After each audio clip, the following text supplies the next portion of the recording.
Hello, everyone. Welcome to the Game Junk Podcast, episode 141, recording on Monday, March 13th, 2023. My name is Frank. My name is Sean. And my name is Andrew. And a little late this week, but we're going to be celebrating Mario Day, and we'll be revealing our top 5 Mario games of all time. And talk a bit about what we played. Other than that, not a whole lot of news in the world of gaming. I did check out the Capcom showcase. There's literally nothing to talk about, but Sean and I did play the Resident Evil 4 demo, which we'll talk about as well. How you guys doing? All right? Doing great.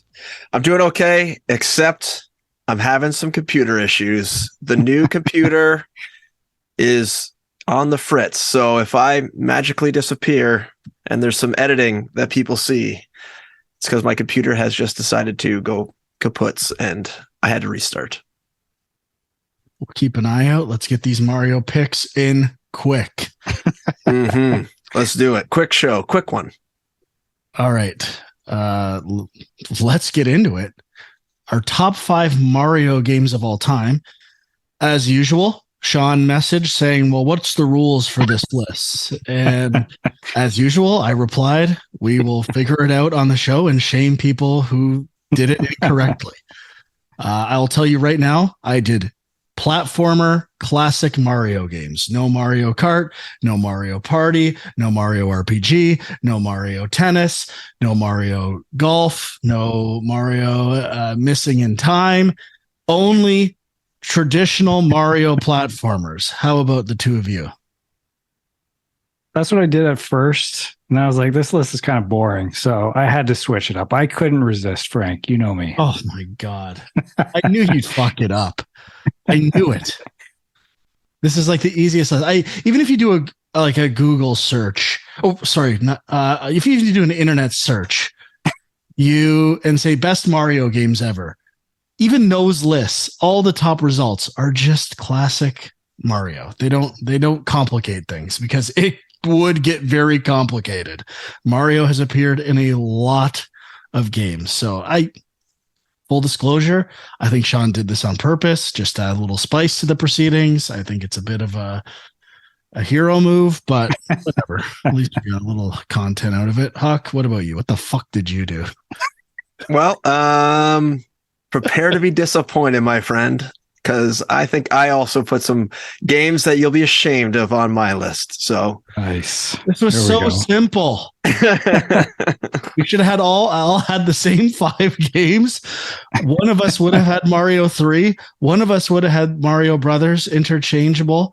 And one other game on my list would have been probably Mario Brothers 2 for you guys. And we would have been done. But here we go.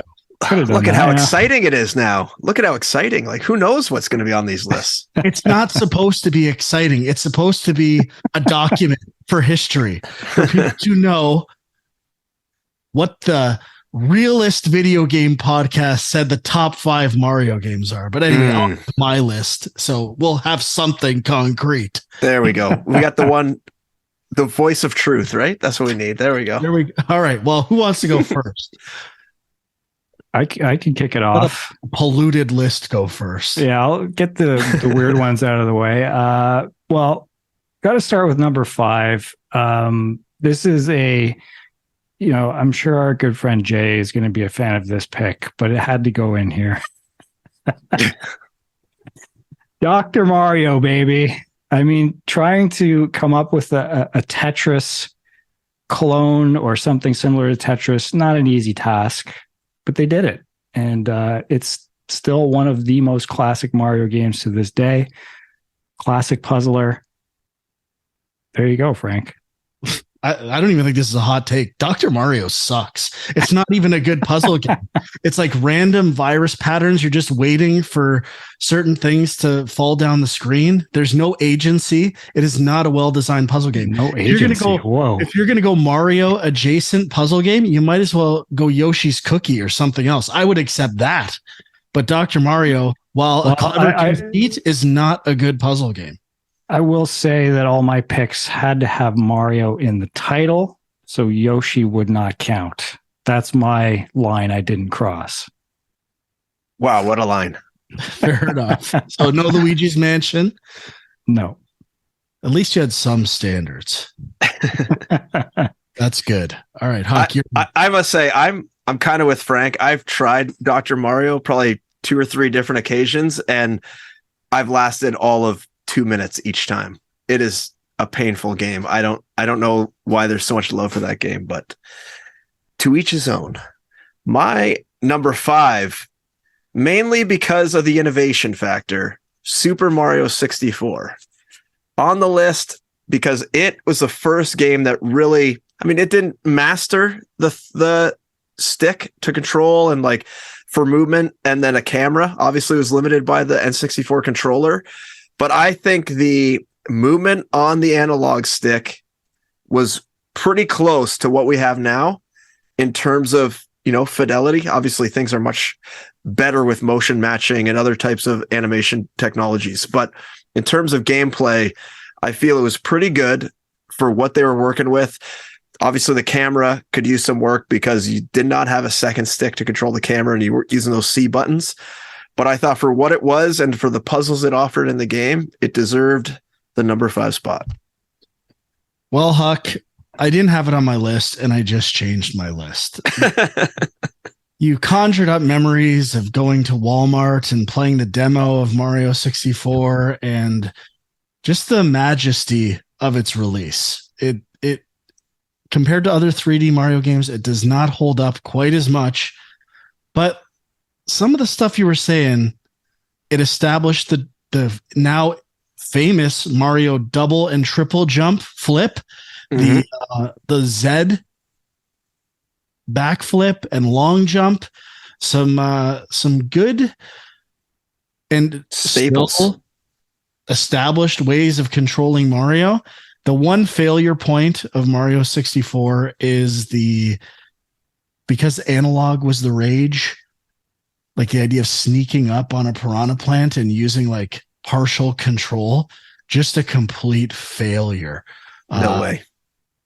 But there's not too much of that, and the last 2 levels are pretty rough. I would say almost the last half of the levels. Yeah, the first 7 are absolute dynamite. So, it's a very good game. So that's your number 5 now? You slotted it? I switched it to number 5. Oh, so Jeez, what was your influenced by everybody else now? So what was the game that just got booted out?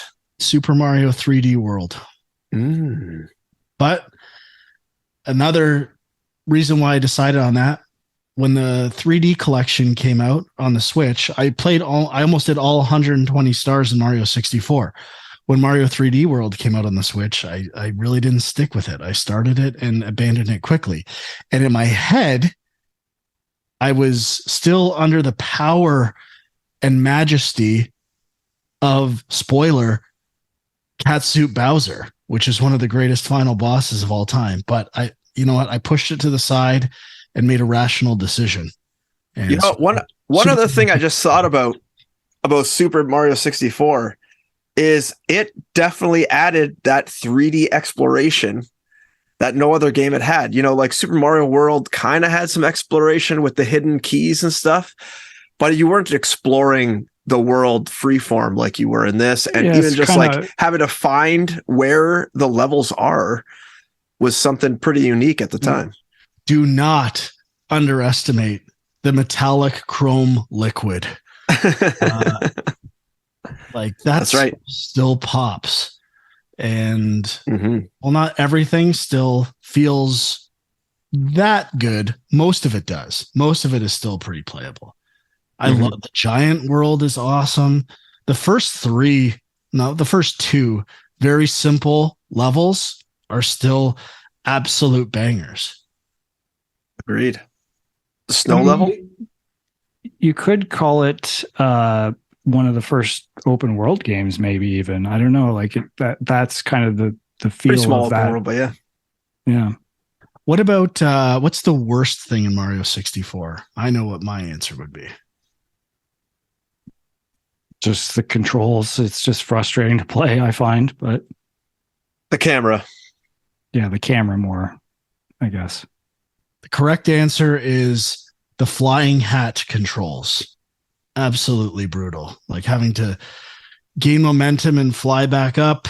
It is absolutely horrible. It's okay. Okay. Once you master it. Yeah, right. No one is mastering that trash. It's terrible. All right, Sean, you're up. All right, number 4. I mean, this one isn't that outside the box, but I think it had to be mentioned. Super Mario Maker 2, which, I've played the story mode, whatever you want to call it, and I've dabbled in building levels. I'm not like, there's people that are hardcore into this game, but I think that's what's kind of cool about it is there's this whole community of like insane Mario levels still being made to this day, like just either super hard levels that tell like weird, interesting stories. Like there's just so much people have done with this game that has built on the the basis of just Mario platforming. So I don't know if they're ever going to make a part 3 because 2 pretty much has everything you need, but it's pretty great.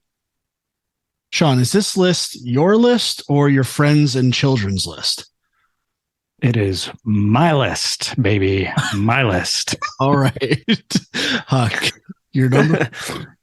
Yeah, so I've actually never played. My kids have played Mario Maker, but I have never played it, so I have no comments on that one. My number 4, the first one Frank's probably going to be upset with. Super Mario RPG. There it is. And I you know what? I went back and tried to play this game. It is kind of hard to get into now. It's a little dated, but I still remember it was the first game I remember playing that in the turn-based battle had a timing mechanic where you could get bonus attacks if you timed it right with the Mario jump and with all the other characters as well. Also, it added, new characters to the Mario pantheon, I guess, of characters. And I don't know, I just really thought the story was great. I thought the gameplay was great. Being able to find secret boxes all around the environment and stuff was cool.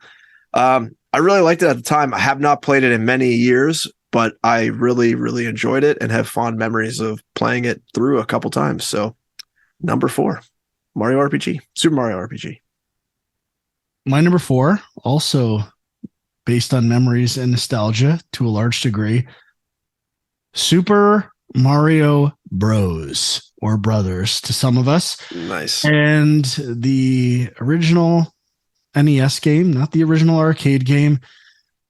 I feel like it was the first video game I really played that wasn't Pac-Man. It left a very large impact on me. If I was going to say why it shouldn't be on the list, is because I probably used a lot of warp zones to beat it. I don't know if I really love this game, but I have replayed it at some point, probably in my early 20s was the last time, and the Lost Levels I think I did as well.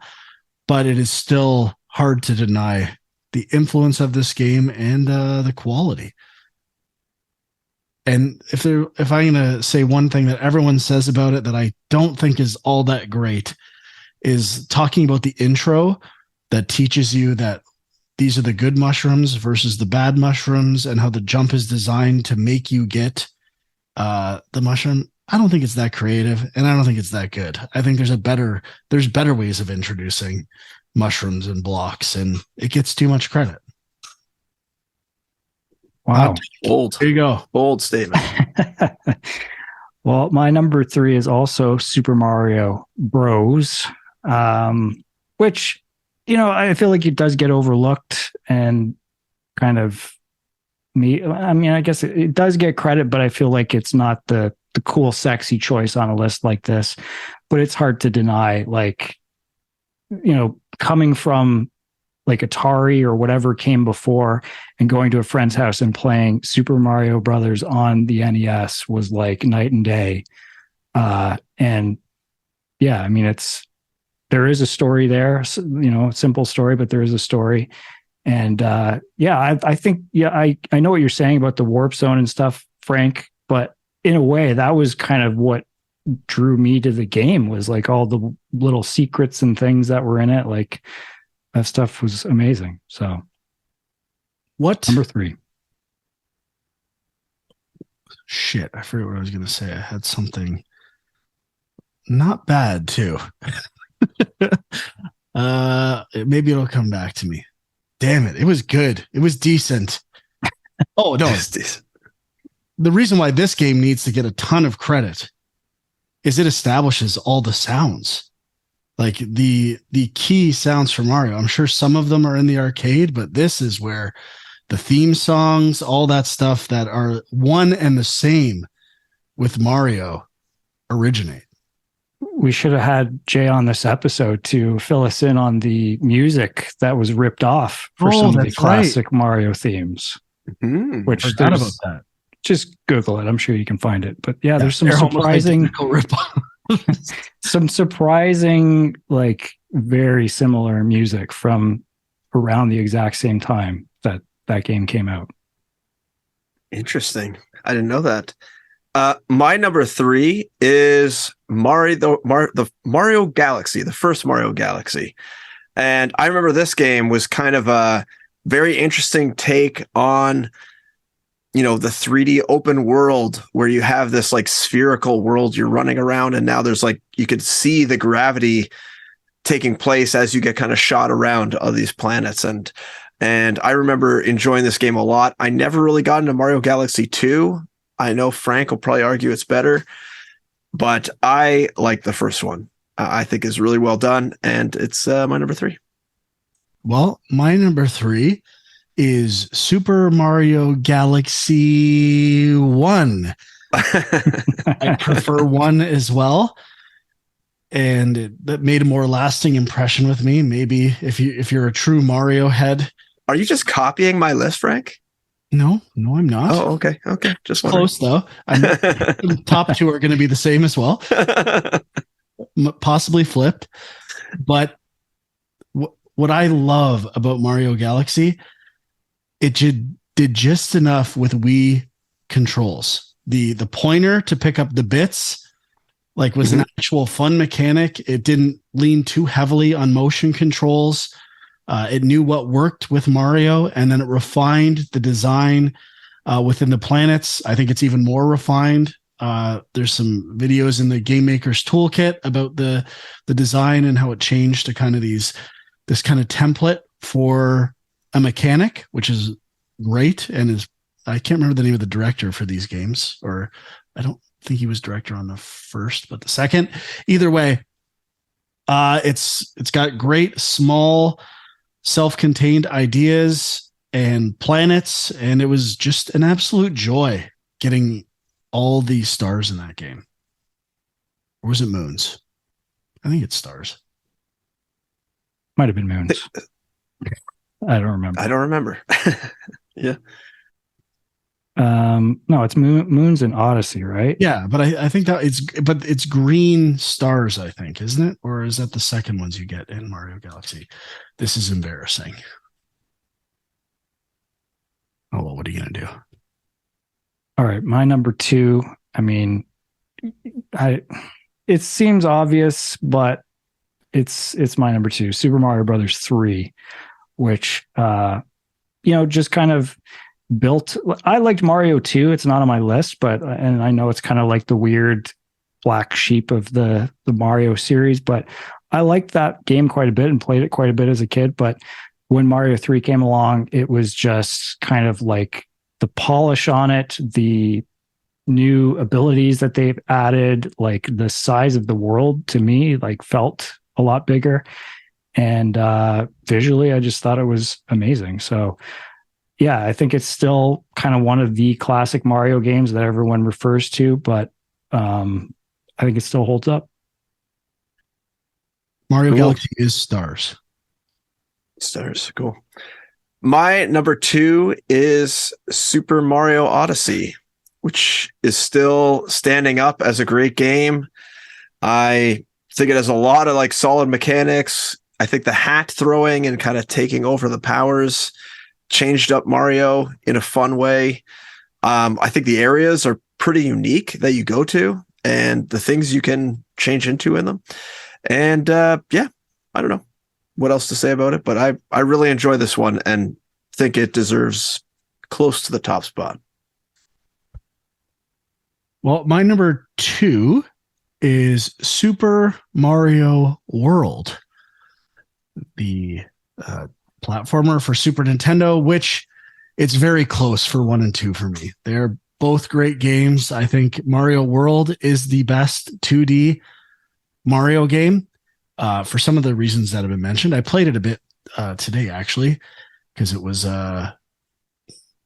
not a mission for Nintendo Online to play it on the Virtual Console or Super Nintendo app. And first thing, the art style completely holds up.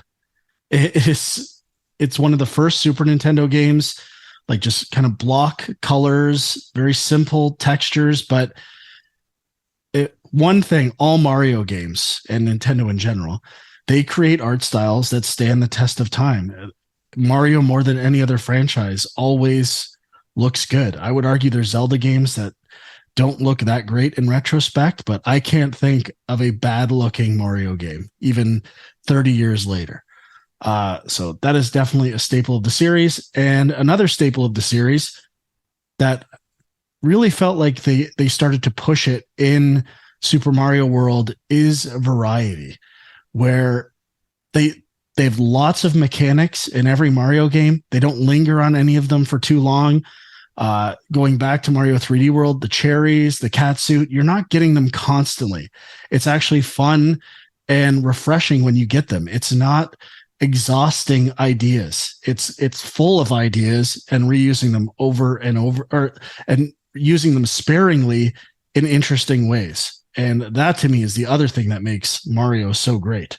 And that includes lots of variety of art, whether it's level, visual pacing, and enemies, bosses, cool ideas like the Bowser, the final boss in Mario World is awesome. And any of the Mode 7 stuff relating to it, stuff where you're grappling on a fence and punching the grates to flip it, and weird Koopas climbing it. Like there's always something new in this game.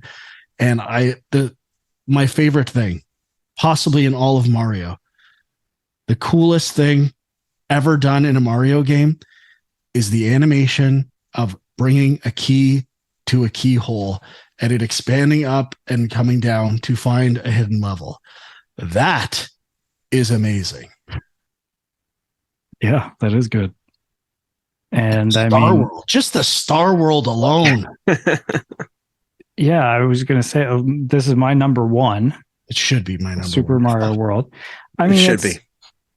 It's tough. And I mean, I'm sure, well, I hope we're going to talk a little bit about honorable mentions, but like the top 5 is tough because I feel like they're all like, it's pretty hard not to pick a lot of the same stuff for top 5. But if we had another 6 to 10, maybe we would have a little more variety.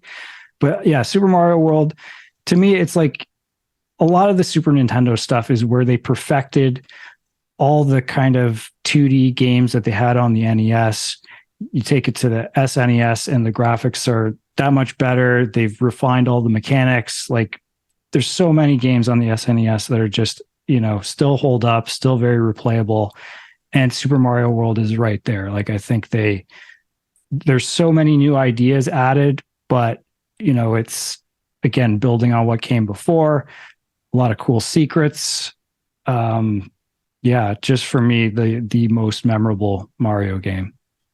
When I was playing it today, the jumping, it takes a while to adjust to the jumping in that game. I was mistiming jumps, getting, hit dying all the time. And I'm like, man, I don't remember being this shitty at this game.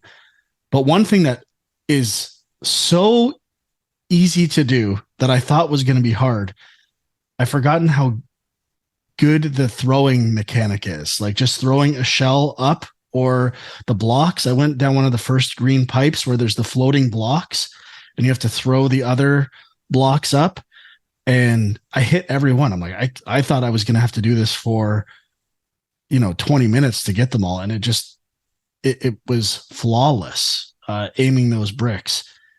If I was going to give a criticism for Mario World, the spin jump, underutilized. Also not crazy about the feather floating and back and forth. I like the sound. I like the vibe. Not the most elegant thing to control. And lastly, where does Mario World take place? What's the setting for Super Mario World? The Mushroom Kingdom? Who knows? Wrong?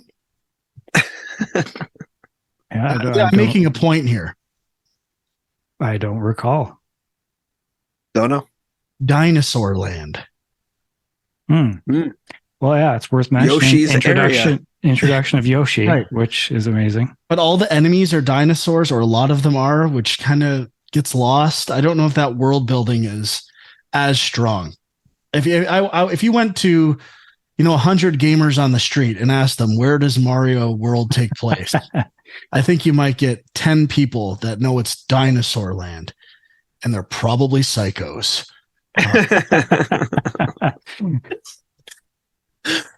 Right, Huck, number 1 for you. Well, it's obvious. It is the only choice, and it's Super Mario World. As you should be ashamed that it's not your number 1. My last 3 points reminded me why number 1. My God. But I must say, even like the memory of just booting it up for the first time and watching that intro scroll scene of it showing kind of like all the mechanics and Yoshi popping out of a shell and all this stuff. And you're like, what is going on in this game? This looks amazing, especially the upgrade from Nintendo to Super Mario World to the Super Nintendo is just such a bounce in color and variety. And, even things like getting the feather that gives you the cape, and you're kind of like, what's this cape thing? I don't know what this is. And then it kind of takes you a while to master the flight in that game. But even just like the hilarious running mechanic when he's running with the cape on, and he reminds me of like Fred Flintstone twinkle toesing across the ground, I just love it. It's so iconic. And, even just like you said, going to the Star World and finding secret areas and seeing, the carrot on the stick of like, oh, what are these like dashed out bricks? And then you uncover the first one. And then you're like, oh, okay, this makes more sense. Now I can find more things and go to new places. And the first time you kind of discover that, oh, if I fly higher, there's actually more to the level, sometimes up above, than just, the band that you see normally when you're running on the ground. And I don't know, like you said, the Mode 7 stuff's incredible. I just really think it's a tight game. And we didn't really even mention Yoshi getting sort of, a quote unquote vehicle and being able to use its tongue to like shoot fire and stuff out. I thought it was just a great addition. And like you said, Frank, everything is not overly used. They give you a lot of stuff, but they pace it out perfectly where you never get tired of anything. You never get annoyed with any one mechanic because it's just like constantly thrown in your face. I think they do a great job of switching up, the underground worlds with the overworld, with the, skyish worlds, with the fish, with the water, all that stuff. They just switch it up so nicely. And it's just could be a perfect game. I remember going to, I think it was IGA, and seeing Electronic Gaming Monthly with the giant bullet bill on the cover and losing my fucking mind. I was like, this is the coolest thing I've ever seen. This giant bullet bill. Not a lot of games use scale all that effectively or scaling previous things. And I saw that and I was in immediately.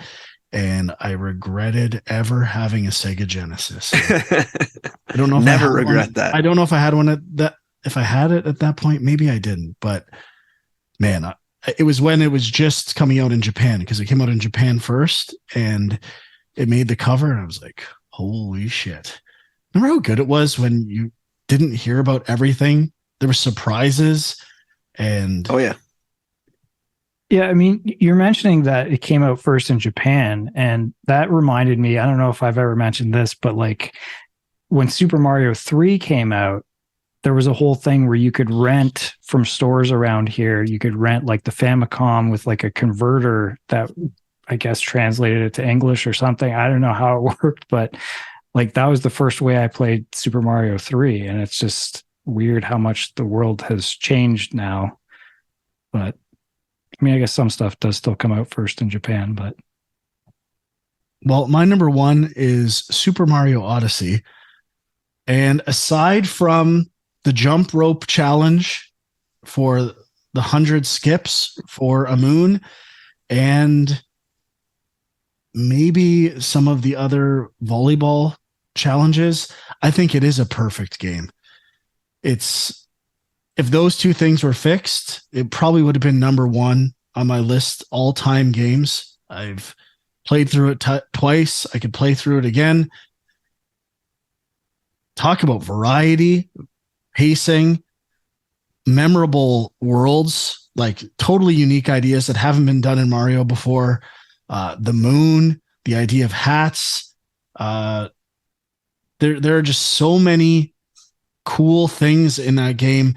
And it's also simultaneously an ode to the history of Mario with the 2D levels embedded in the walls, the New Donk City finale, the song, when you save this, help the mayor and have that climax. It has got moments, baby. That game sings. It is the best Mario game. It will go down in history as the best Mario game. And I love it. Just fix that stupid jump rope challenge. The worst thing. It's so bad. I'm convinced Nintendo did it on purpose. No one could have thought that was a good idea. You know what that was? That was an IGN test. Will they give this a 10? There's blog posts about how to cheese that thing because it's so stupid. I think they did it intentionally so that people talked about it. And I feel like it's going to be a black spot on Nintendo's record for forever. People will be talking about it for decades. wow. Those are the Mario lists. Many other great Mario games. We could only pick 5.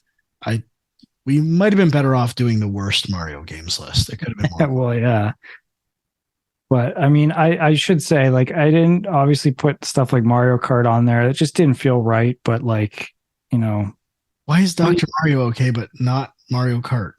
I feel like it's still just kind of part of the Mario 2D platformer world, but I don't know. I guess it's obviously a stretch, but like, yeah, then you start getting into the sports games. You start getting into like Mario Party. Like, it's just, I don't know.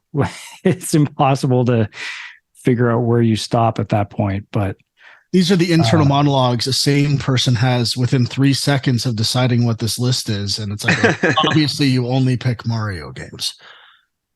Yeah, pretty much. Yeah, for Dr. Mario, I guess that's squeezed through the crowd. It has Mario in the title. What can I say? But, you know, I did want to mention the Super Mario 3D World. You mentioned, Frank, it just got knocked off your list, but I think it's kind of an underrated. It is. I feel like a lot of people didn't play it because it was on the Wii U, although it is out now for Switch. Super Mario Land 2, little underrated Game Boy game for you. It's very short though. And I just wanted to mention New Super Mario Brothers Wii, because I think that was the first one that had the 4-player co-op competition mode, which is a lot of fun. So that was kind of a cool addition. I am not a fan of co-op Mario. Not one bit. Well, of course. Here's one that I was thinking of putting at number 5 just to spice up my list. I don't know how this would go over. Donkey Kong. Is Donkey Kong a Mario game? Yeah, I mean, accepted it? and then I would have ridiculed you because Donkey Kong is shit. That game sucks. I played that pretty recently on the NES on the Switch. Donkey Kong is ass, dudes. I can't believe that game was that popular. But what about Donkey Kong Country? No, Mario's not in that game. Mario's in Donkey Kong.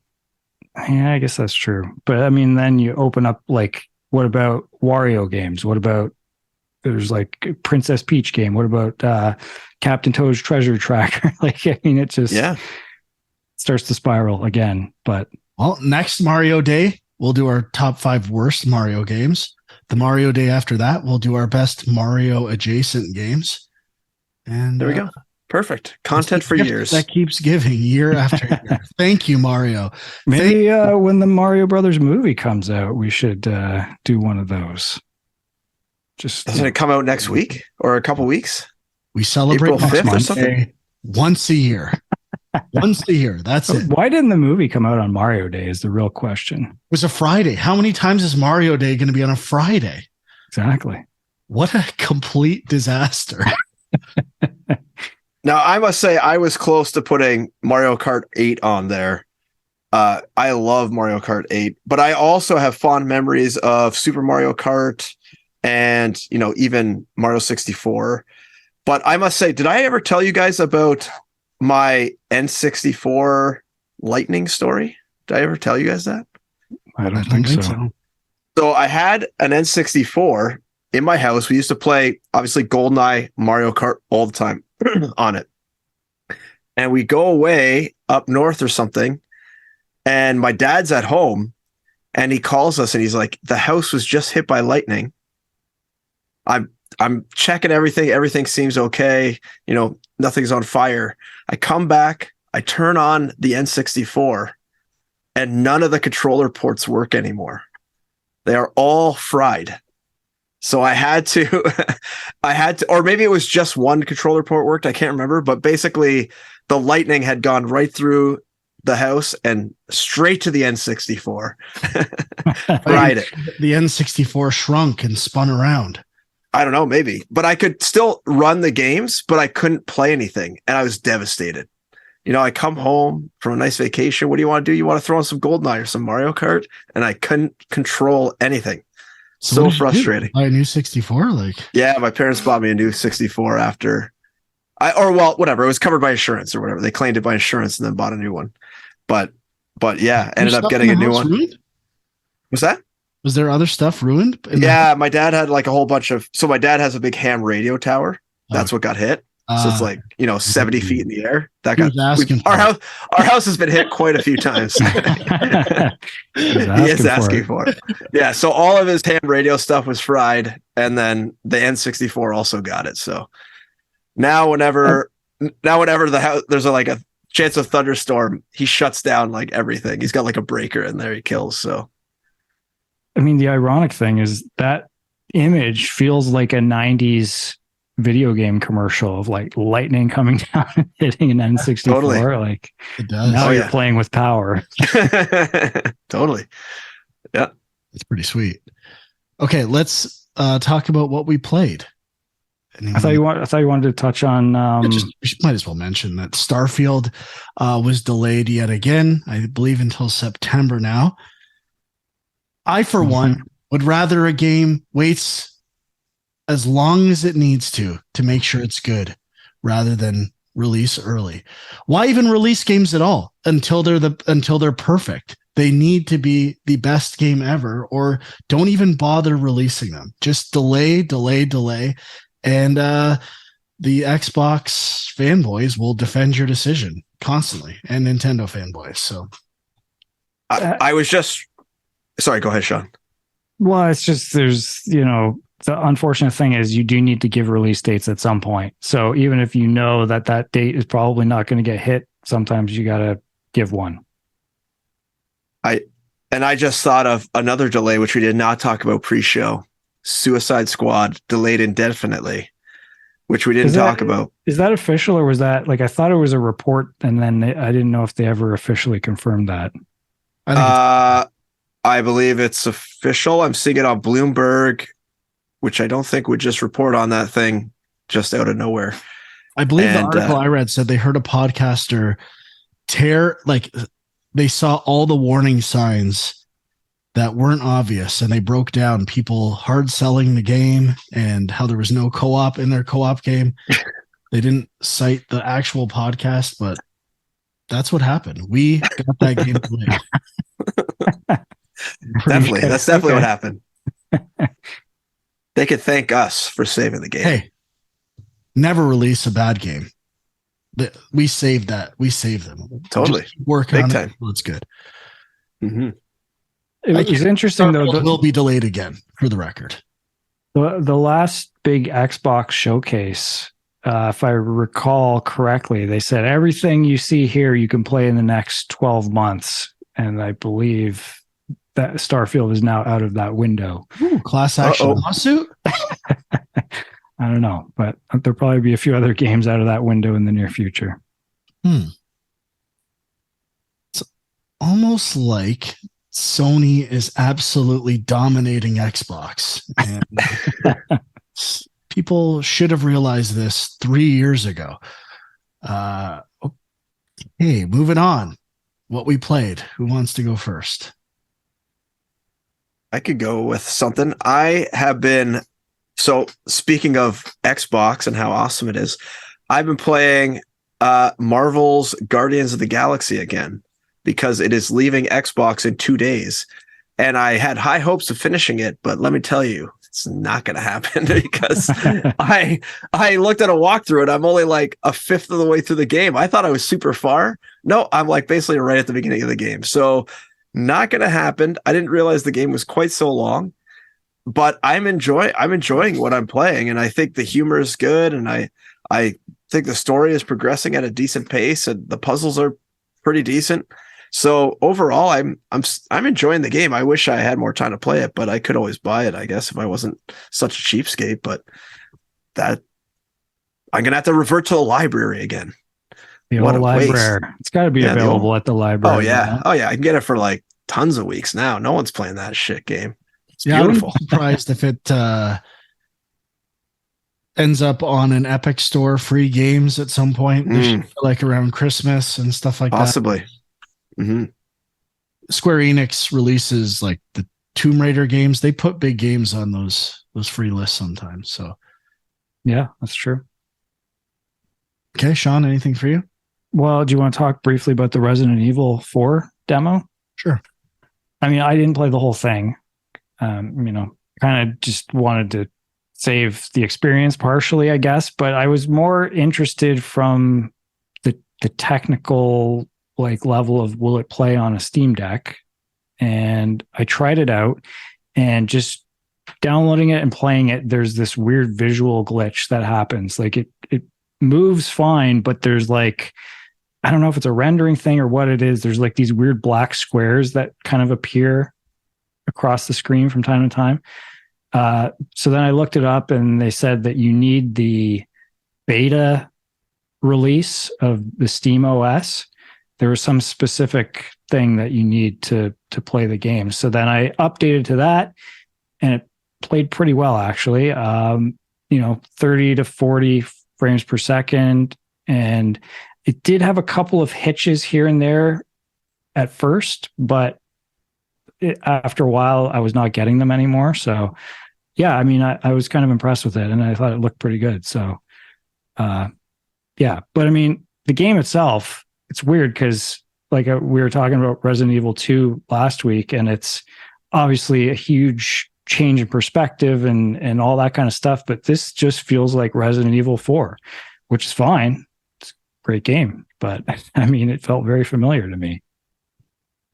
Yeah, I guess I'm not surprised it runs on the Steam Deck. I think it's launching on PS4 as well, and it's using probably the same tech as the RE2 and 3 remakes, which were PS4.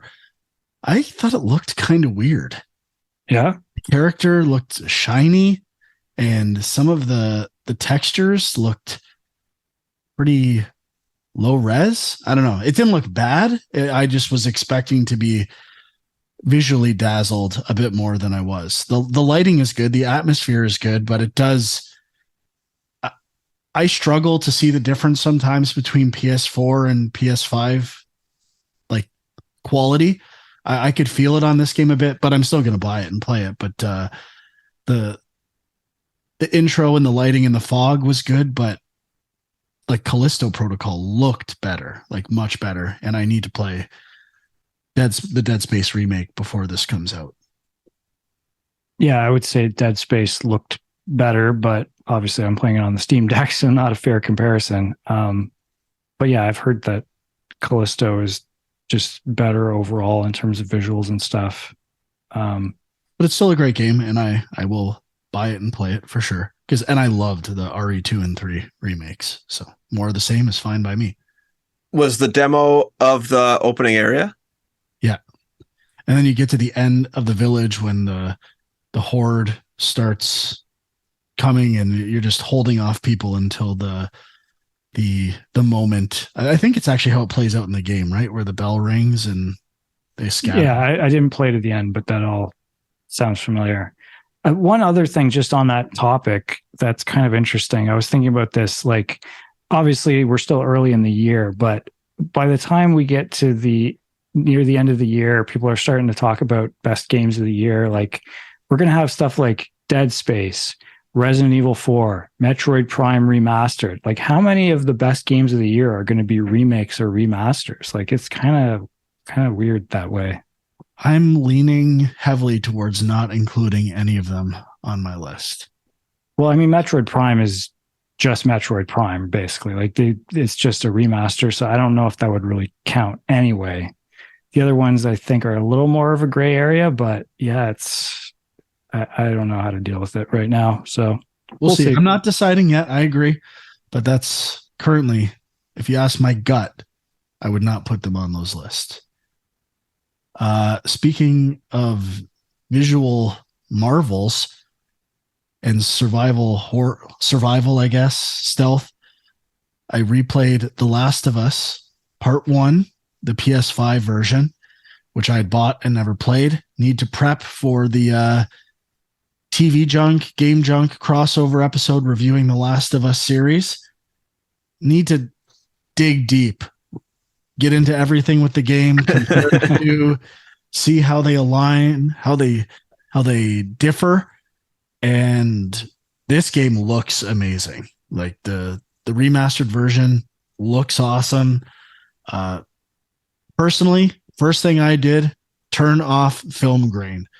I like my video games without grain. I want that very like raw rendered look with my 3D games. So turn off that film grain and enjoy one of the greatest games ever.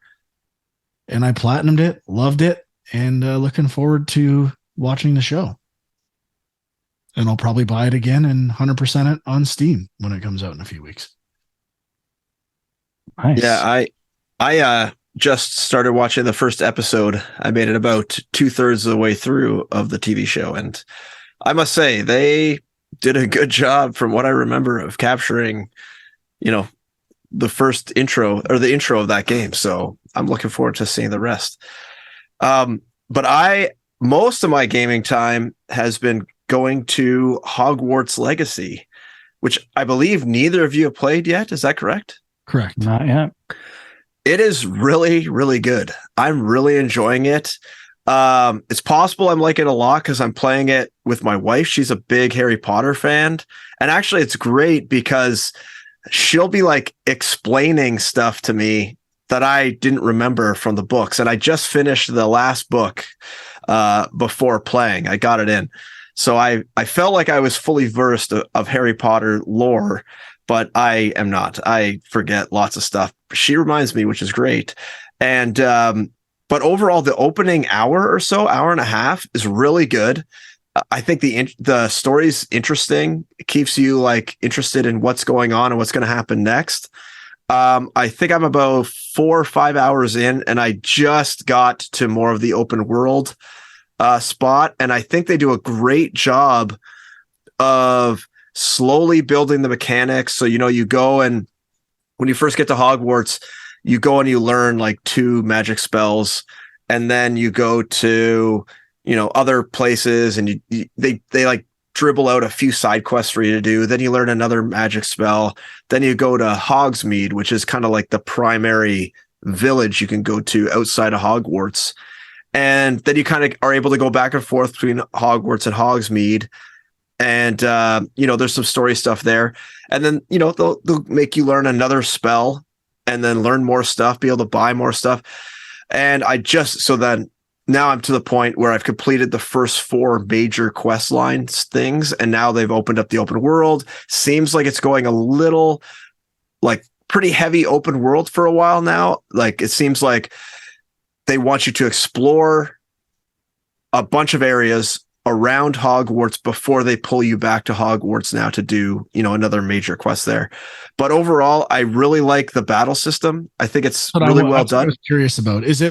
I assumed it was going to be a take on like how Mad Max was a Batman rhythm game with slight changes. Is it like spells, but Batman combat pretty much? A little bit. Yeah, pretty much. Like there is still like, there's the idea of like the Batman sense kind of thing going off. And then there's kind of 2 aspects of the defense. You can kind of do a block. And then if you hold the button down, you do like a reverse counter spell, kind of like a counter, a counter.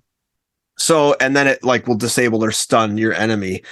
And they also have shields on them. So when you do your defensive spell, you get kind of like a shield around you, but your enemies can also have colored shields, and those color shields relate to you needing to cast a specific spell to kind of break their shield. So either it's levitate or I don't know, whatever the other one is. Pull, like a polarity system, like a rock paper.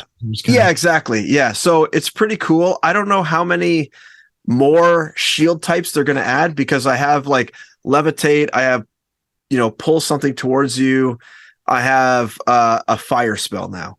So I haven't run into any people with a fire shield type thing. But yeah, overall it's pretty good. It's not overly complex. I'm playing just on normal. I don't feel super challenged yet. I'm kind of dominating every fight. I'll get hit occasionally, but the amount of healing potions I have, it's quite a lot. I like over 10, and I haven't really done anything to like buy them. I've just been finding them around. There's also a lot of really cool things in the Hogwarts school itself, of like things to find and little, secrets to discover and little magical quirks. And they do a good job of having all of it in the world ahead of time.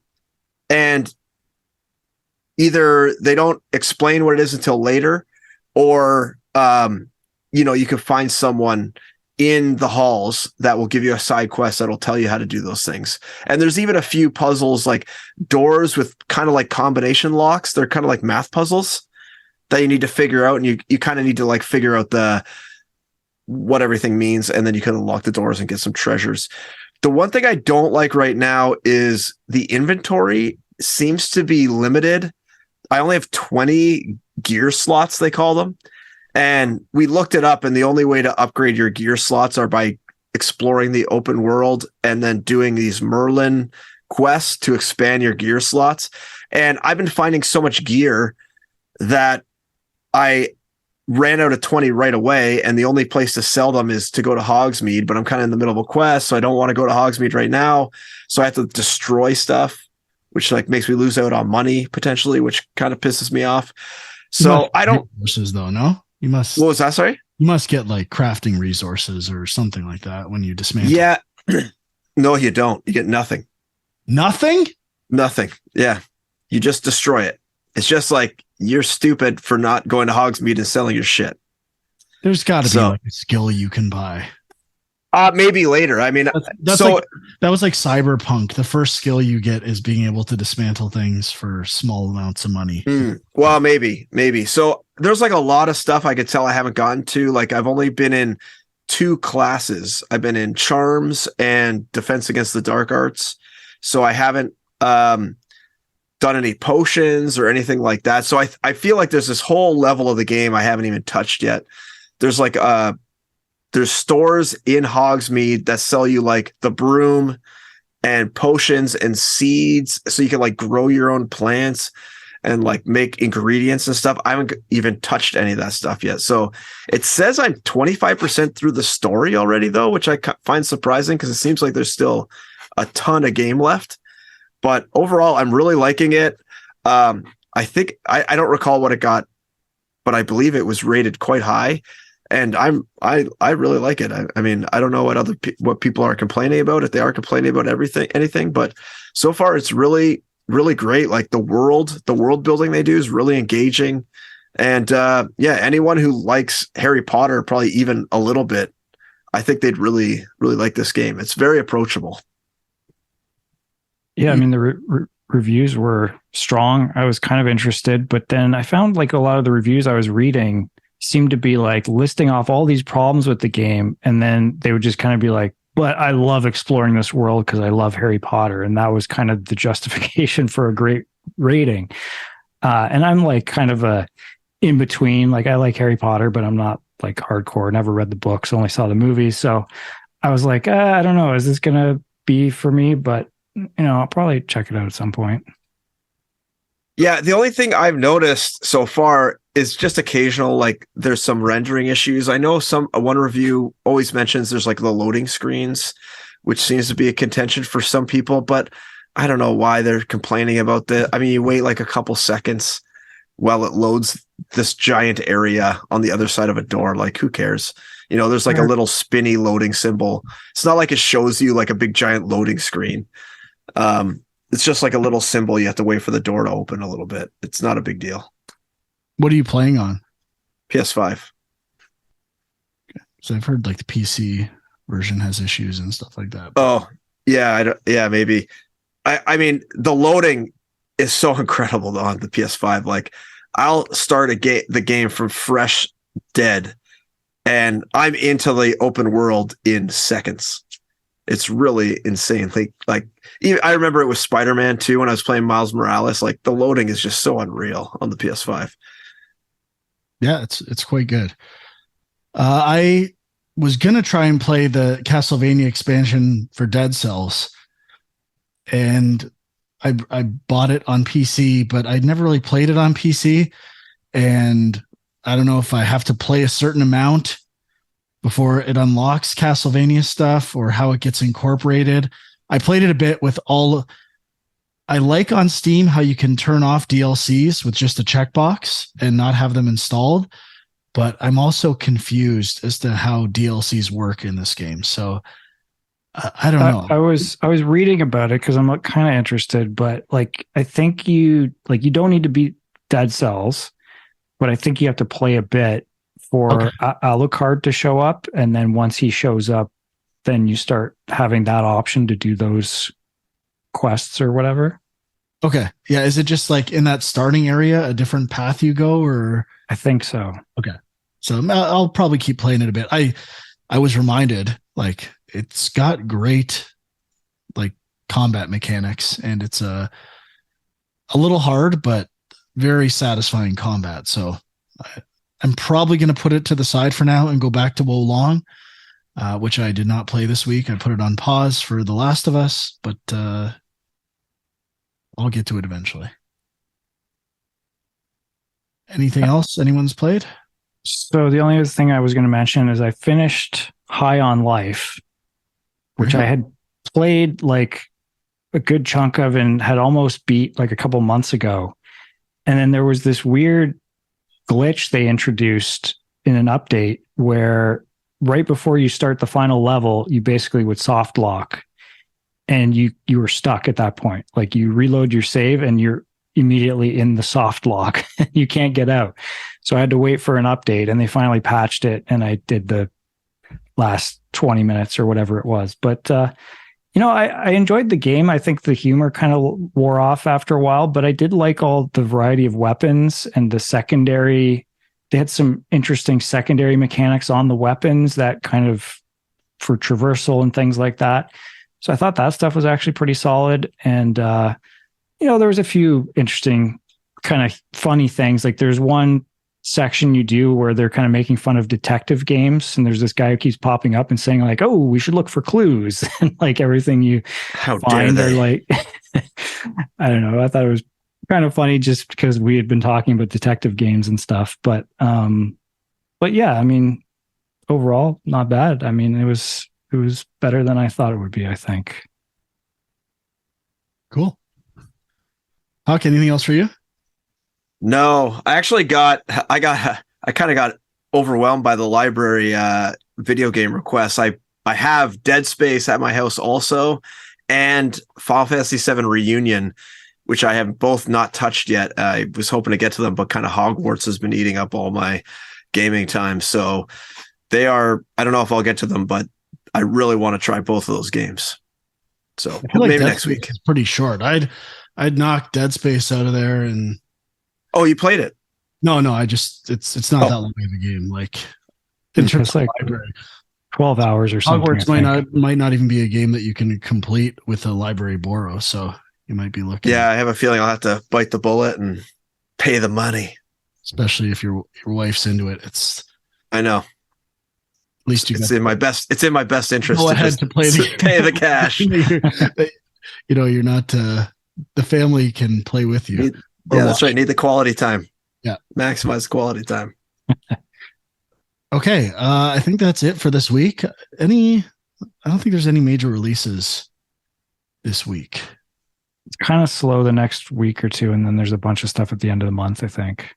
There's an Evil 4 the week after that. I think there's something else coming out the 24th on the Friday. I think 7, what's that game called? 9 Years of Shadows comes out a couple days after. And not too much. I mean, Last of Us Part 1's out on PC at the end of the month. That's what I'm thinking of. And I think Sifu finally comes out or on Steam that Friday as well. Looks like that Tetsuya game comes out on the 21st, which I think has had a lot of marketing around it. Yeah, I'll check that out. All right. Well, you can watch us on youtube.com/gamejunk. Discord links are on there. Sean is Film Junk on Twitter. Huck is My Angry Commute and Equilibrium Sis. And thanks for listening or watching. We'll see you later. Bye-bye.